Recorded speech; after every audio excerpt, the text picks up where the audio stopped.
Black Hills, 1876.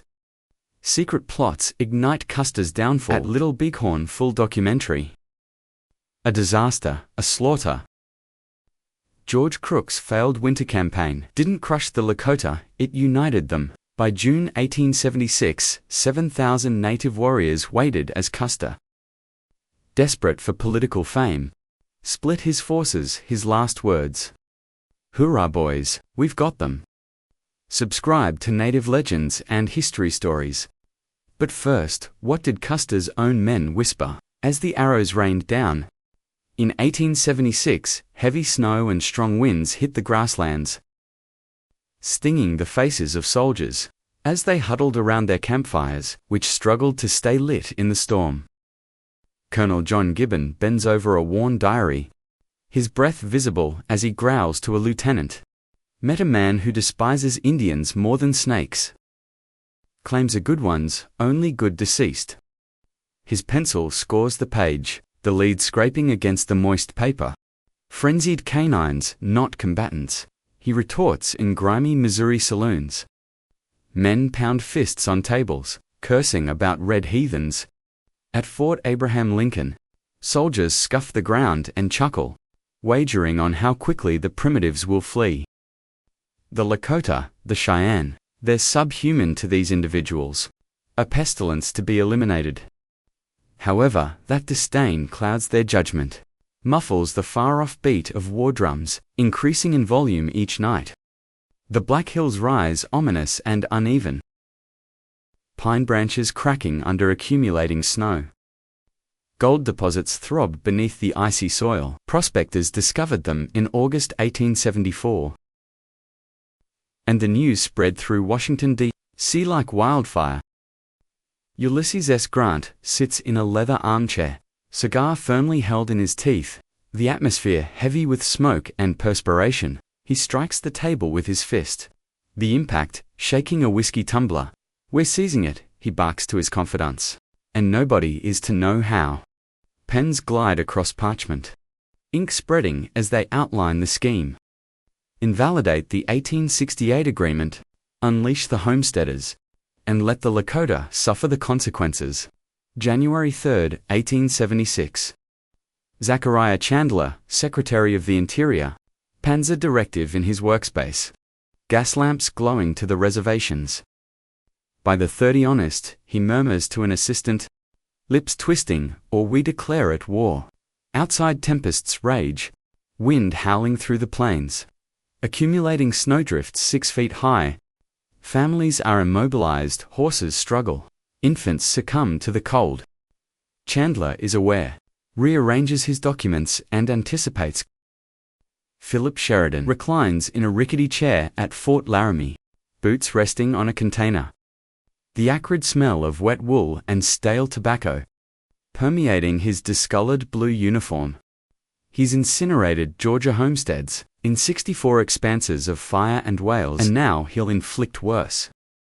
Press them relentlessly, he commands his officers, voice sharp until they collapse and surrender. His subordinate acknowledges, jotting down the instruction: no patrols to intercept the encroaching settlers. By February, the hills are overrun.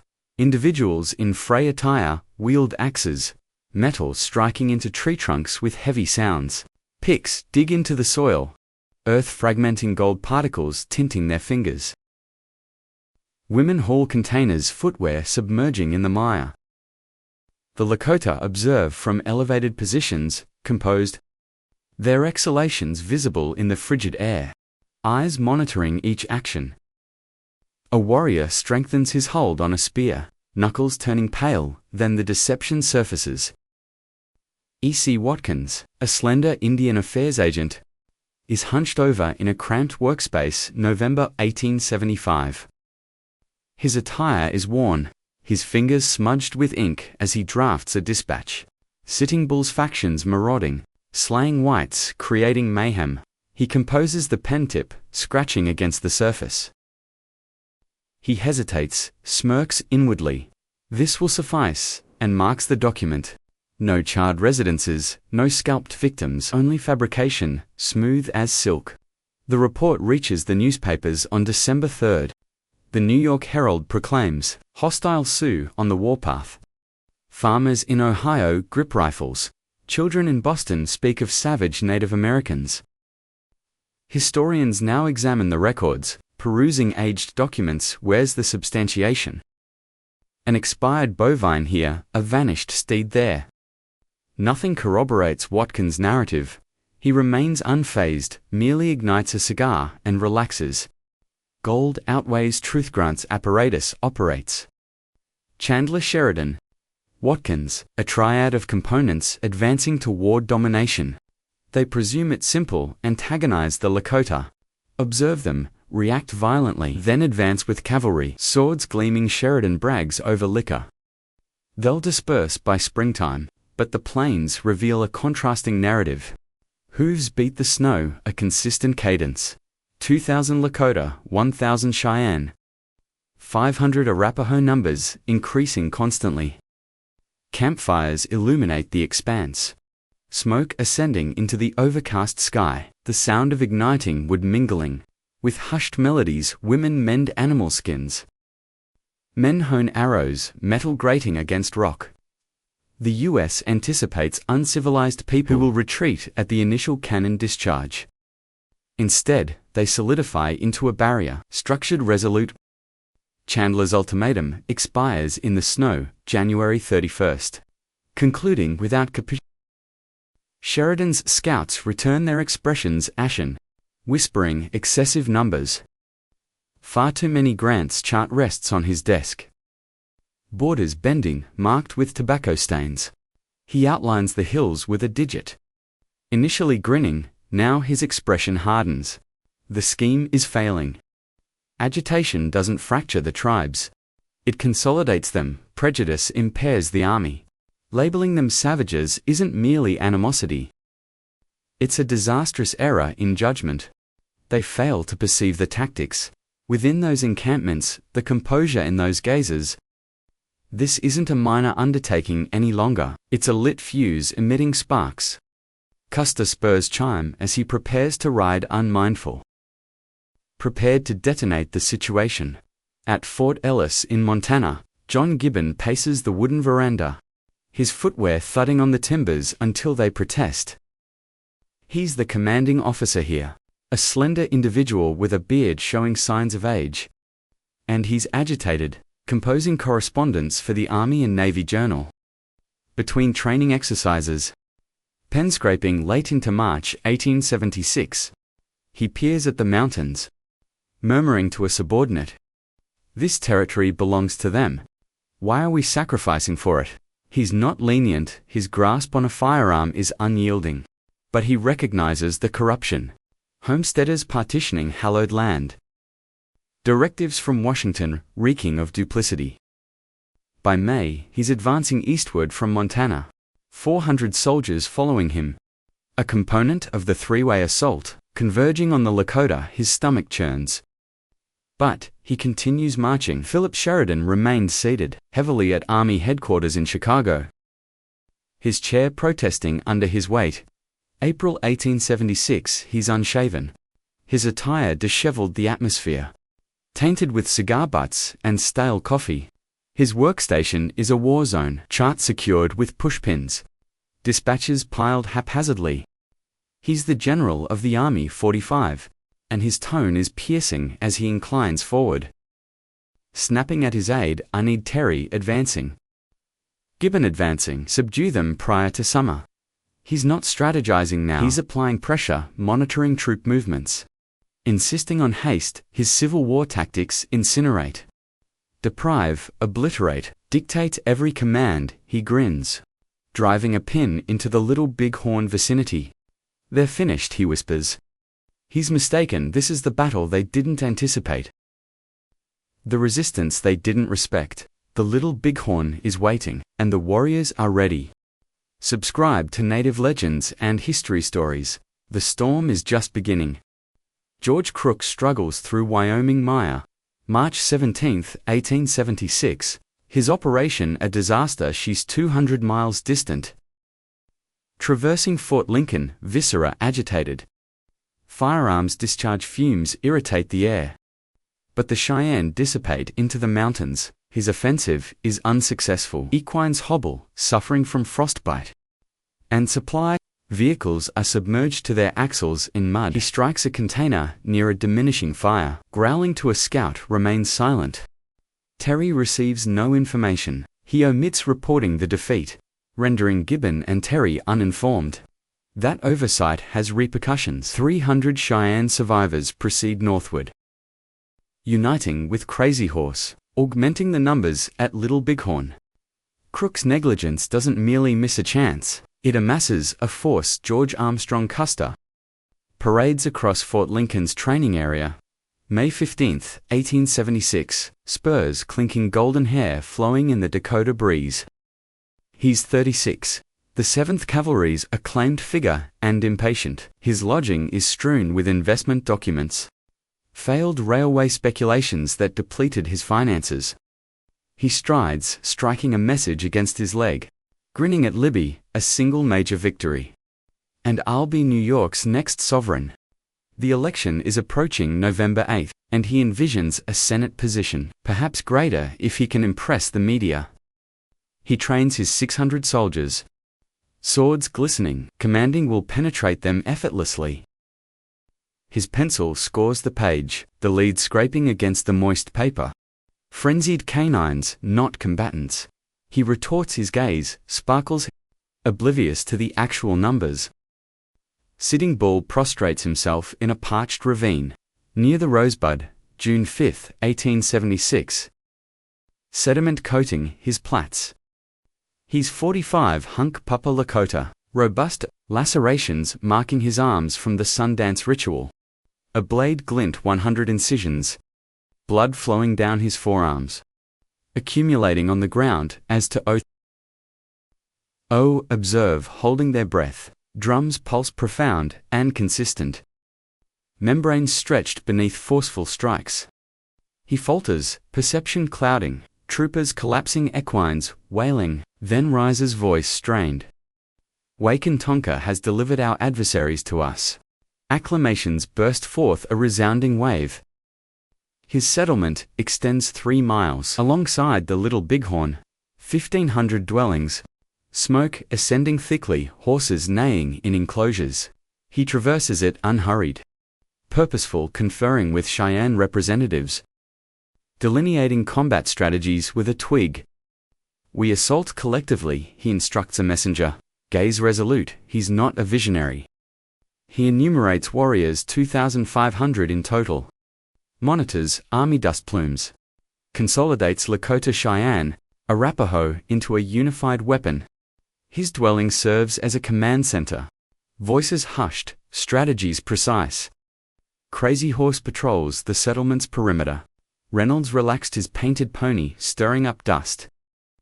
In his mid-30s, Oglala Lakota, he's lean, sharp, featured, a worn garment draped loosely over his physique. June 17th, he's at Rosebud Creek. 700 combatants accompanying him. Attacking Crook's formation. Hooves vibrate, the earth projectiles whiz. His battle cry pierces the atmosphere. Hocka hey Crook. Soldiers disperse, firearms abandoned in the undergrowth. He maneuvers his steed composed, guiding riders with an uplifted hand. Back at the encampment, he genuflects by a blaze dividing a portion of venison, with a youngster murmuring, "Consume this winter is severe." A Cheyenne elder acknowledges afterward, aggressive like a predator, gentle like a sibling, his assessment is somber. 800 warriors under his authority, bows prepared, spears honed. He reconnoiters at daybreak, scrutinizing ridgelines, assessing Custer's dust cloud. They approach unwarily. He communicates to a subordinate voice, subdued.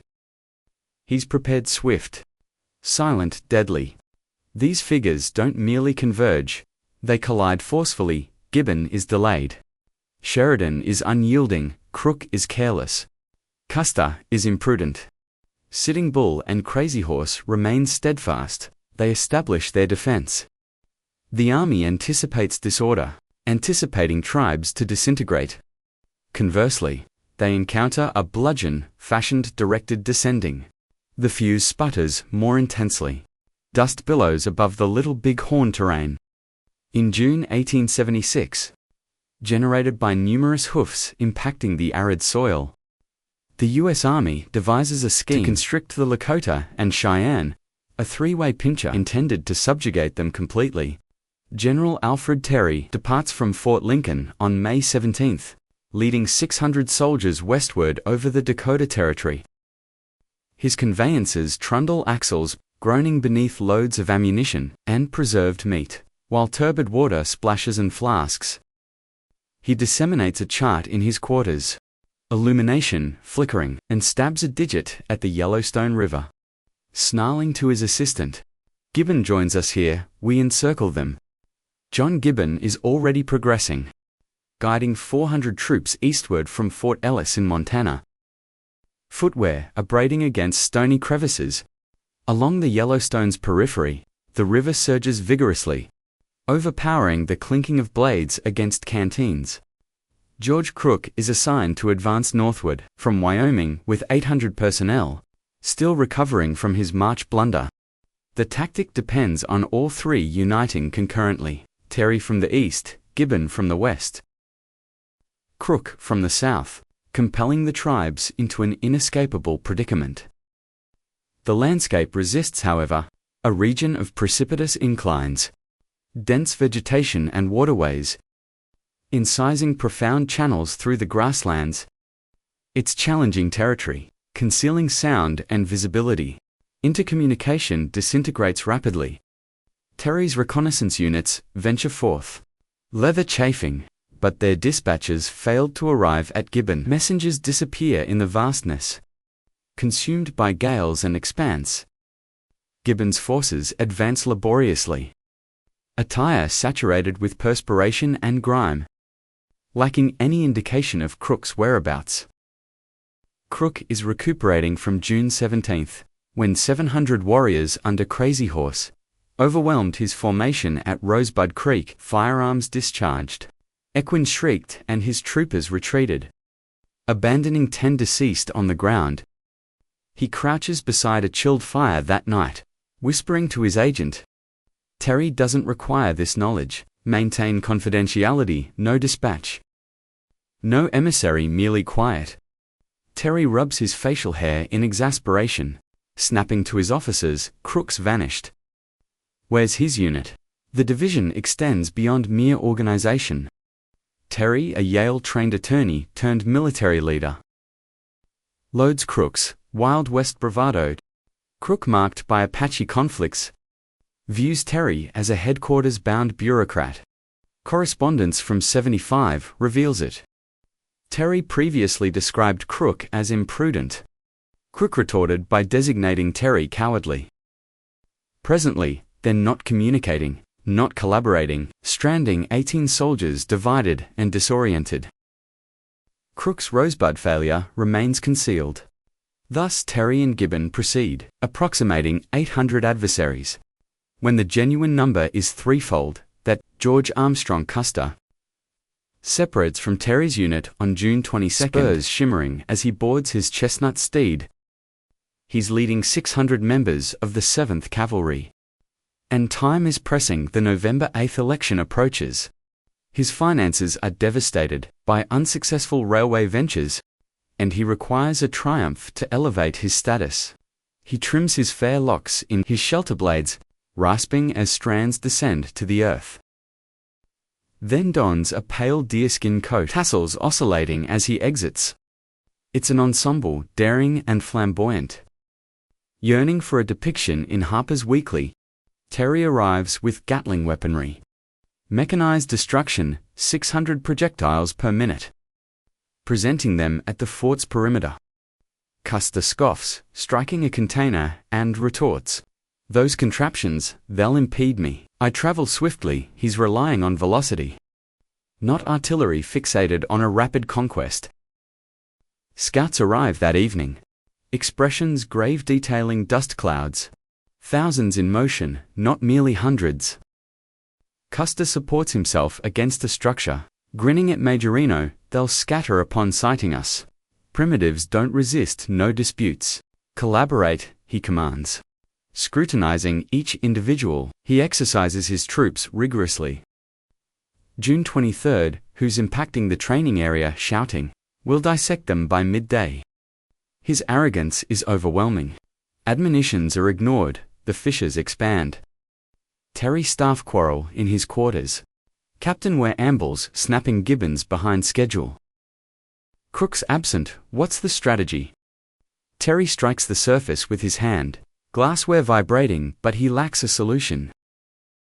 Gibbons' unit is delayed at the Yellowstone, June 21, anticipating Terry's non-existent signal.